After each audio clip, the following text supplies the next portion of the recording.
Yeah, Yeah, got it. yeah, because I can edit out the beginning, so that's fine. So what I'll do is introduce myself, then introduce you, um, ask you how are you today, and you can give whatever answer you want to give, and then I'll launch into the questions. Great. Perfect. Okay, so we'll start in five.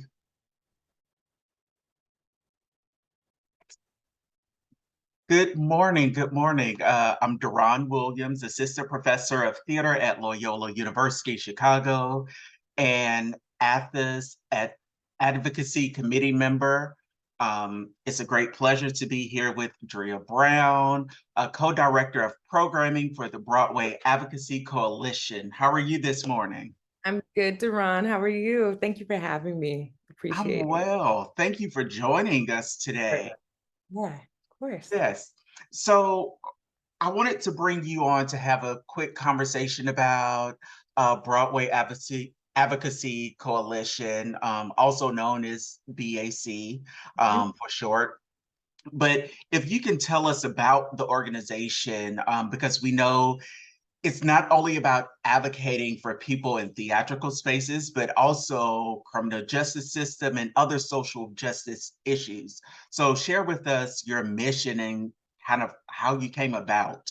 Yeah, so very simply put, BAC is an arts advocacy organization whose mission is to build the capacity of individuals, organizations, and communities to dismantle the systems that perpetuate racism through the power of storytelling and the leadership of people directly affected. We were founded in 2016 by 6 incredible artists from the Broadway community, most of which were in the show Shuffle Along. And they were a group of young Black folk who felt underserved, frankly. They rallied together to have a conversation that really stemmed from, Broadway is a space that operates as a community, right? And community is a verb. It's how you show up for people. It's what you bring to the table when you are showing up. It's how you nourish your community when it is not thriving. And what they noticed is that there was a Broadway kind of for everything and for everybody, but there was never a Broadway for Black Lives Matter movement. In 2016, Black folks were really going through the ringer with police brutality, and these incredible artists were still asked and frankly forced to still operate as if the world should be kept separate from their art. And Mhm. so, Trayvon Martin being brutally murdered, these artists were returning to the stage and performing. There was never a half mask or a lights up for any of the bodies that were being murdered in the streets. And so they came together to figure out very simply how they could use their art, what skills they could deploy in service to making change. And thus became a partnership with Columbia Law School, which we call our first yes, learning through uniting artists with legal experts and community leaders to have a lasting impact on policy issues, including criminal justice reform, including education equity, and liberation within the theatrical industry, and thus became Broadway Advocacy Coalition. Yeah. Perfect, perfect. Yeah. And I'm pretty sure summer 2020 really further complicated the issues and really put a spotlight on your organization and the work that you all are doing Yeah. um, in conjunction with the pandemic, the medical pandemic, Right. if you will, and isolation. So yes, thank you for creating this organization, you and the other artists. Thank you. Thank you. I'm excited to see what work we can continue to build with our community in service to their needs, most importantly. Exactly. Perfect, perfect. So our main community or audience that will be viewing this is college and university theater educators, artists, practitioners, and scholars. And I know your organization offers various programs and services to help facilitate change. So if you could recommend some programs for theater academics to explore, to do similar work on their campus and in their community.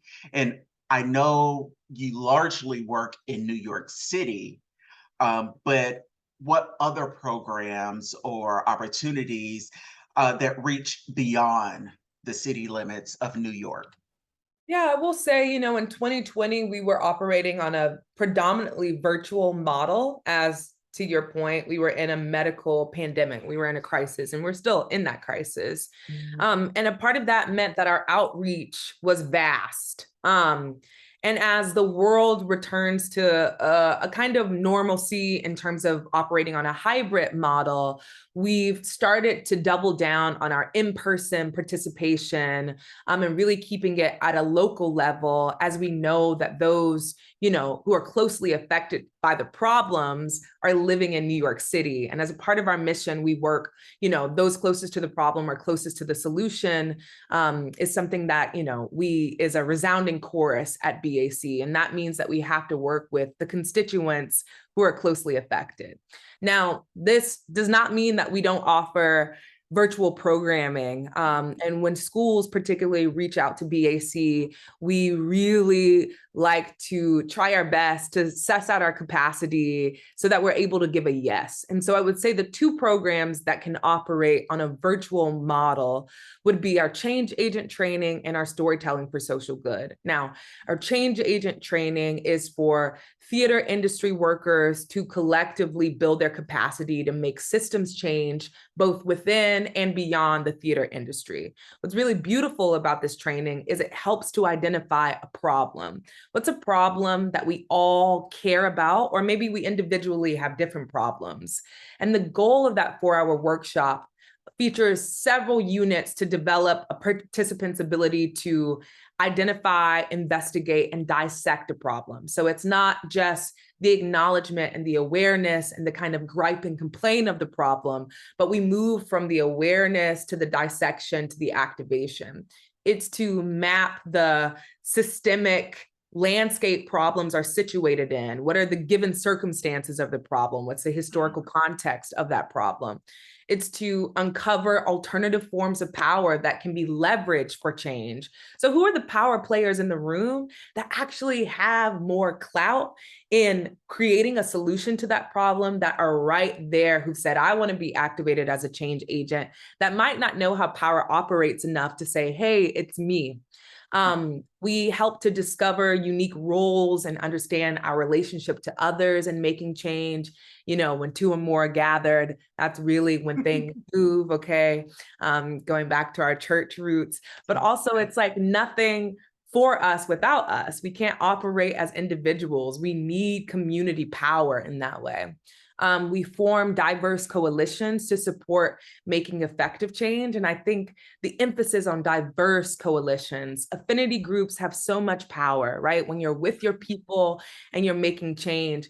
But there is power that white folks have that we need to leverage. And that's just the culture that we live in. And we have to make distinct choices, whether we want to operate and we want to acknowledge the diverse power in coalition building, or we want to work solely with the power that happens in affinity spaces. And there are pros and cons to both.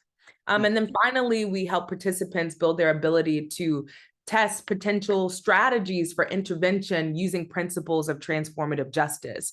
So it's not going to be, we're canceling this entire group of people. It's not going to be quit your jobs. You know, transformative justice models really operate in healing circles and incremental change. That's our change agent training. We've been offering it for about 2 years now. And then our storytelling for social good, which is another program that or workshop we could offer virtual, is one of my favorite programs at BAC. It's in its pilot year right now. And it is a co-production between Broadway Advocacy Coalition and Level Forward.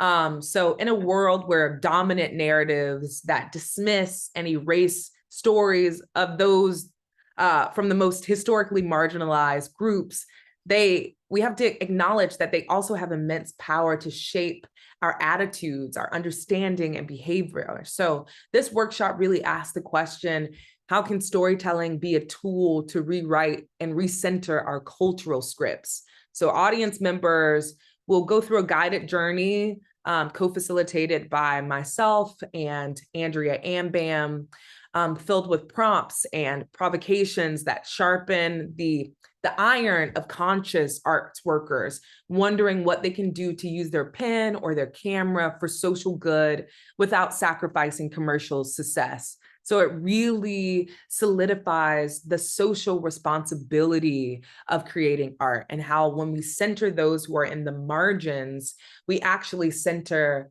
everybody. It's the curb effect, right? Creating a curb gives access for those who are disabled, but also for someone who is carrying a child, also someone who maybe broke their leg. And if we only think about that curb effect for those who are in wheelchairs and maybe it only serves them, we miss all of the opportunities for how it serves a vast amount of people who need that access. And that curb effect really speaks to centering the margins when you center everybody. So those are the two programs that we offer that I think students and arts administrators get really excited about. Nice, nice. And I know we have a couple institutions in New York or in close proximity. Are there any programs that they could participate in person that you may have coming up or do on a routine basis? Yeah, so we have a few programs. If they are local New York City writers, composers, poets, they should really consider applying for our Artivism Fellowship. Our Artivism Fellowship is open to mid-career New York City-based playwrights, writers, composers, and poets 19 years and older, and it was going to support them over the course of 8 months to create a piece that will be developed by our team to advance the advocacy efforts of our partner Alliance for Quality Education's campaign, Solutions Not Suspensions. Artivism, by our definition, is art that attempts to sway policy and culture to create more just and equitable societies. It's art that is made at the intersection of high quality artistry and rigorous policy understanding, and it's grounded in the stories and experiences of those most directly affected by the issue. So it's an 8-month program that we take them through the pipeline of understanding our methodology, our theater of change methodology, it's professional development, it's networking opportunities, it's a writer's retreat, it's 8 months, it's for New York City-based artists. This is our 3rd year with our Artivism Fellowship program, and that's our 1st year that's in person required. The second program, if they're in the area and they want to get on board with, is our Theater of Change. Applications are now open for that as well.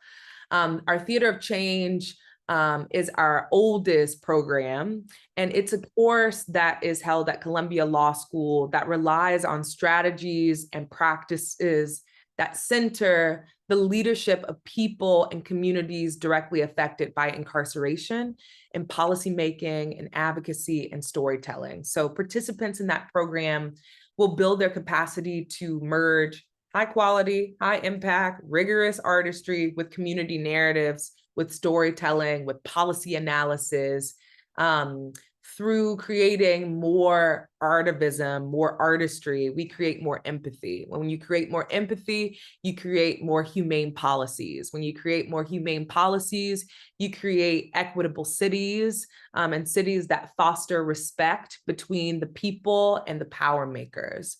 Again, that's our oldest program. It's held from January 9th through the 13th in person at Columbia Law School.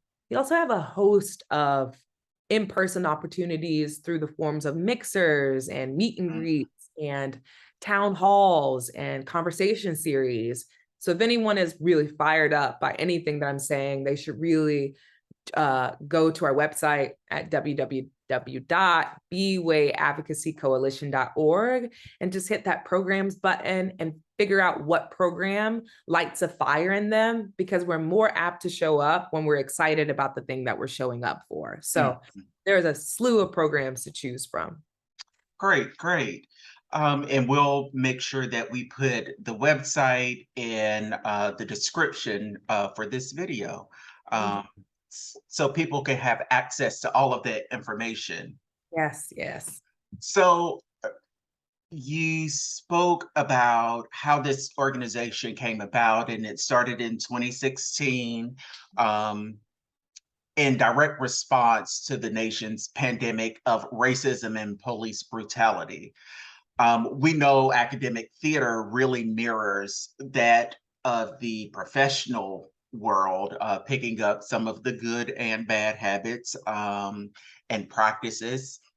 But what would you say are some of the largest issues that the industry faces, and what tangible solutions would you recommend for college and university theater administrators to kind of consider and or implement?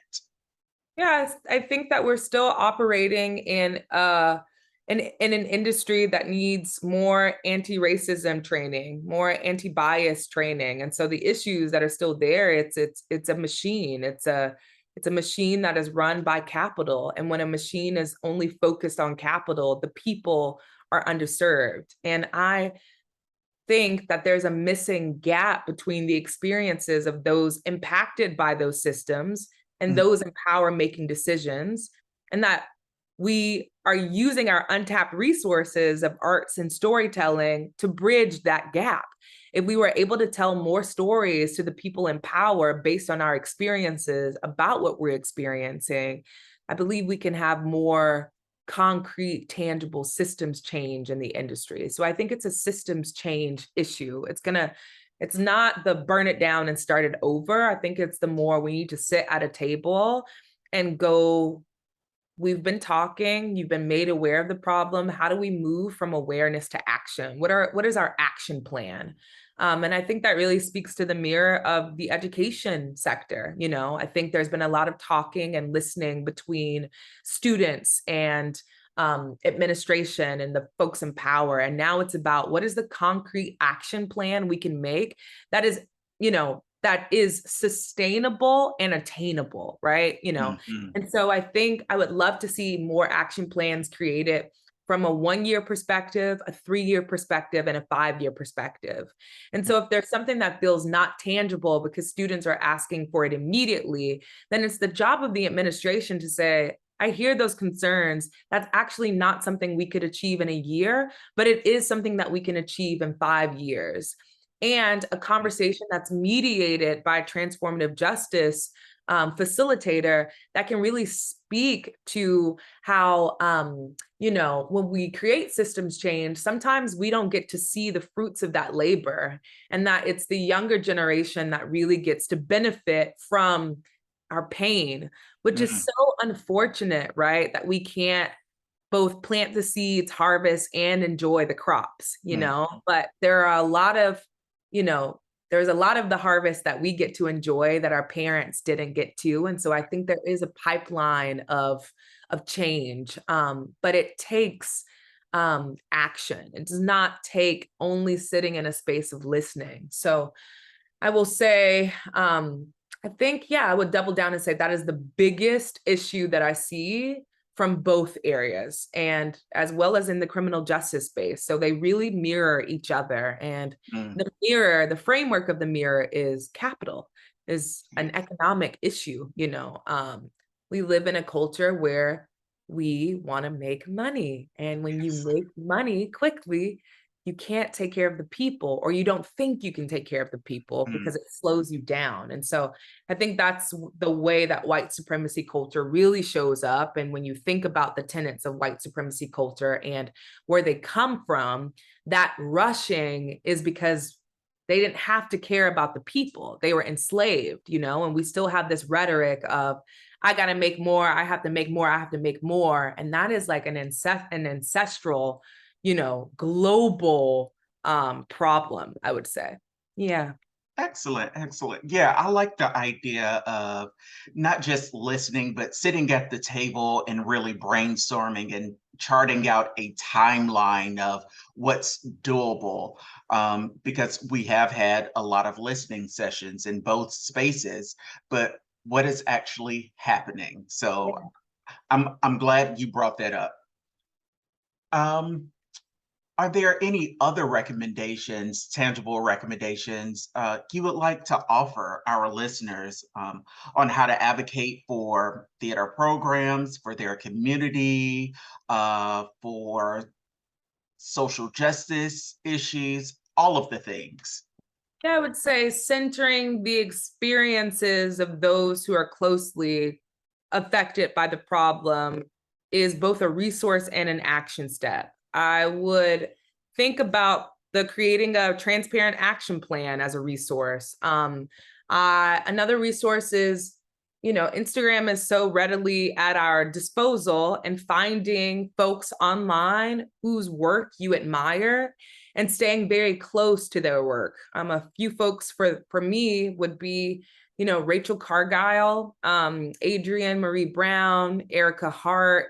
Those are people that I have the bell on. Whenever they post, I get a notification. I know it's going to be something that has some substance and that is going to put me in a situation where I get to learn and I get to stretch and grow from, and, those people look different than for everybody. But I think the kind of tenets of those people is they work in a very anti-racist, pro-liberation mindset. And so I think the resources are in the people. There's Rebecca Kelly G, there's Milta Vega Cardona, who works for the People's Institute for Survival and Beyond. There's Vicki Washington, who's a theater maker, a cultural worker, a teacher, a social justice advocate, and activist. There's Dr. Tanya Pettiford Waits, who has been working to eliminate racial and cultural stereotypes and the movement toward a more just and equal world. So I truly believe that the resource is in the people, and that language changes on the daily, and to keep yourself open to it, and not close yourself off and get defensive with how quickly the world is moving. I think we owe it to ourselves to be more malleable. Yeah. Excellent, excellent. Thank you offered some great words of wisdom and some great recommendations. I highly suggest everyone to check out Broadway Advocacy Coalition website. For all of the wonderful programs, all of the things that are coming up, all of the wonderful work that they're doing in New York City, and learn about their process. And then maybe you can take some of those things and take it to your own community. Um, Before we close out, would you like to offer any of your social media so people can follow? Yes, so we are at Broadway Advocacy Coalition. We love continuity. So you can find us at Broadway Advocacy Coalition on Instagram. We have an incredible social media manager, so it's always fun. It's always a good time. We really center joy as an act of resistance in this work. And so you'll see the resources, but you'll also see the joy that keeps us doing the work, which is equally as important. Yep. Mm-hmm. Perfect, perfect. Well, I hope you enjoy the rest of your day. Thank you for joining me and offering all of this wonderful information. Yes, thank you. Perfect.